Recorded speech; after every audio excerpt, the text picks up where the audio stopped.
Yeah, so hello everyone, Hitesh here. Today we're gonna talk about a web series called Money Heist Season 1 Episode 3.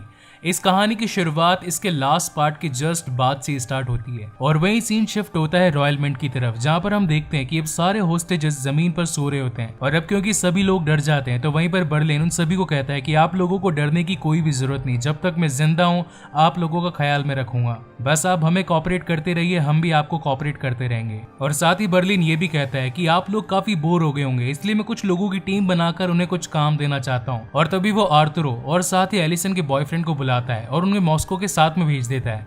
Moscow उन दोनों को बताता है कि तुम्हें यहाँ पर जमीन में एक गड्ढा खोदना होगा, अब बिना बातें करे काम पर लग जाओ। वहीं दूसरी ओर अब एलिसन अपने परिवार वालों के लिए एक वीडियो रिकॉर्ड करती है जिसमें वो ये बताती है कि मैं ठीक हूँ, चिंता करने की कोई बात नहीं है। और साथ ही वो फोटो जो कि आप इंस्टाग्राम पर देख रहे हैं वो मैंने नहीं डाली, वो मेरे ही एक फ्रेंड ने इंस्टाग्राम पर धोखे से डाल दी। उसका ये मैसेज खत्म हो जाने के बाद में वहाँ पर रियो उसे कहता है कि टेंशन लेने की कोई बात नहीं, सब कुछ सही हो जाएगा।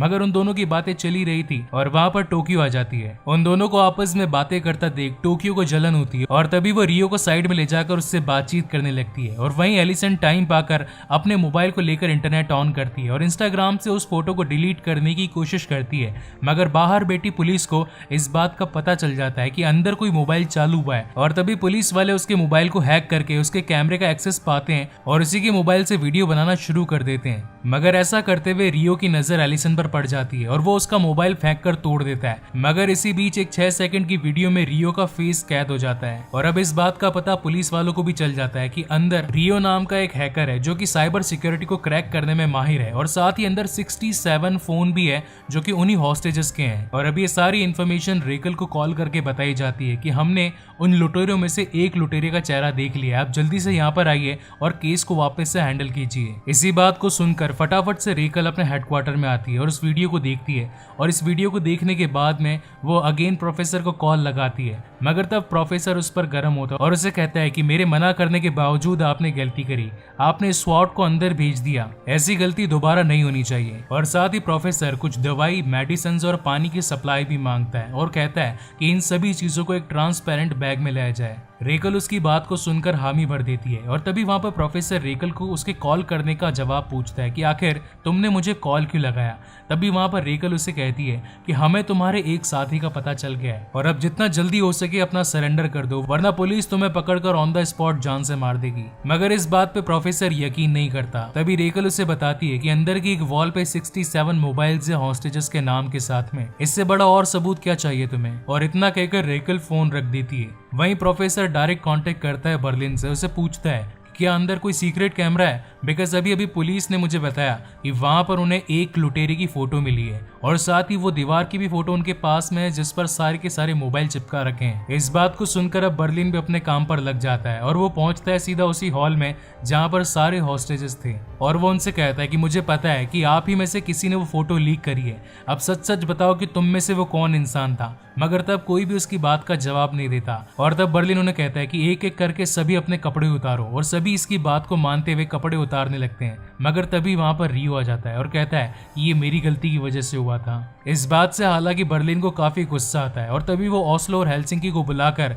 रियो को उनके साथ भेज देता है। और वहीं दूसरी ओर सीन शिफ्ट होता है आर्थुरो और उसके साथी पर, जो कि अब जमीन में गड्ढा खोद रहे होते हैं और तभी वो आपस में बातें करते हैं कि मैंने अभी भी जस्ट यहाँ पर प्लास्टिक बॉम्ब्स और काफी सारा बारूद देखा है, हम यहाँ पर गड्ढा खोद तो उनके लिए रहे हैं, मगर जब वो यहाँ से जाएंगे तो हमें भी जान से मार देंगे। मेरे पास यहाँ से बच के निकलने का एक आइडिया है, मेरे पास कोट की जेब में एक मोबाइल पड़ा है, अगर तुम कैसे तैसे करके मेरे ऑफिस तक पहुंच जाओ तो मेरे उस मोबाइल को निकालकर पुलिस को फोन कर देना। उन दोनों की ये बातें चली रही थी लेकिन तभी वहां पर मॉस्को पहुंच जाता है। मॉस्को के वहां पर आ जाने से वो दोनों अगेन अपने काम में लग जाते हैं। थोड़ी देर में आर्थुरो नाटक करता है और मॉस्को से कहता है कि मैं काफी ज्यादा थक गया हूँ, मुझसे और ज्यादा काम नहीं हो सकता। और इसी बात को समझते हुए मॉस्को अब आर्थुरो को वहां पर भेज देता है जहां पर सारे हॉस्टेजेस होते हैं। और तब वो मोनिका से बात करता है, वो उसे कहता है कि मेरे पास में यहाँ से निकलने का एक प्लान है, अगर तुम मेरे ऑफिस तक पहुंच जाओ तो मेरे कोट की जेब में एक मोबाइल रखा है, तुम बस उसे लेकर डायरेक्ट पुलिस को कांटेक्ट कर देना, इससे हम सबकी जान बच जाएगी। वहीं बाहर हमें दिखाया जाता है कि रेकल अब एंजल के साथ मिलकर रियो के पुराने क्रिमिनल रिकॉर्ड्स को चेक करती है और साथ ही मालूम करने की कोशिश करती है कि उसका किसी के साथ कॉम्बिनेशन है या नहीं है। तभी वहां पर एंजल बताता है कि आज से 3 महीने पहले रियो यहाँ पर आया था और यहाँ की सारी सिक्योरिटी को चेक करके गया था। वहीं पर सीन शिफ्ट होता है रॉयल मिंट की तरफ, जहाँ पर हमें एक हॉल दिखाया जाता है जिसके अंदर ऑस्लो बैठा होता है और वहीं पर कुछ हॉस्टेजेस अपनी मेडिसिन लेने के लिए पहुंचते हैं, जिनमें मोनिका भी शामिल होती है और वो चुपके से आर्थुरो को मोबाइल वहां से निकालने की कोशिश करती है, मगर तभी वहां पर डेनवर आ जाता है। पहले तो मोनिका काफी डर जाती है, उसे ऐसा लगता है कि डेनवर ने मोबाइल निकालते हुए उसे देख लिया है, मगर तब डेनवर उसे अबॉर्शन पिल देता है और उसे कहता है कि अगर हो सके तो इस बच्चे को मत मारना, मेरे पास कुछ पैसे हैं, ये तुम रख लो। उन दोनों की ये बातें चली रही थी, मगर तभी उनके पीछे से बर्लिन आ जाता है। बर्लिन को आता देख अब डेनवर भी नाटक करना शुरू कर देता है और कहता है कि तुम्हें ऐसा नहीं करना चाहिए था, अब जाओ यहाँ से निकलो। और तभी वहां से मोनिका जाने लगती है, मगर जाते जाते आर्थुरो के फोन की नोटिफिकेशन का साउंड एकदम से बच जाता है और तभी बर्लिन को पता चल जाता है कि उसके पास में मोबाइल है और तभी वो डेनवर को आदेश देता है कि इसे जान से मार दो। वहीं दूसरी ओर अब टोक्यो देखती है घायल रियो को, जिसके पेट से थोड़ा खून निकल रहा होता है। इस बात से टोक्यो को काफी बुरा लगता है कि ओस्लो और हेलसिंकी ने रियो को जानबूझकर मारा है और तभी वो वहां के सिक्योरिटी कैमरास को गोली मारकर तोड़ देती है। वहीं दूसरे सीन में हम देखते हैं कि रेकल उसी कैफे में बैठी होती है जहाँ पर वो एक रात पहले थी और तभी वहां पर प्रोफेसर भी आ जाता है और अगेन उससे बातें करना शुरू कर देता है। तब एकदम से रेकल को गुस्सा आता है और वो उसके सर पर बंदूक रख देती है और वो कहती है कि मुझे सच सच बताओ कि आखिर तुम कहां से आए हो।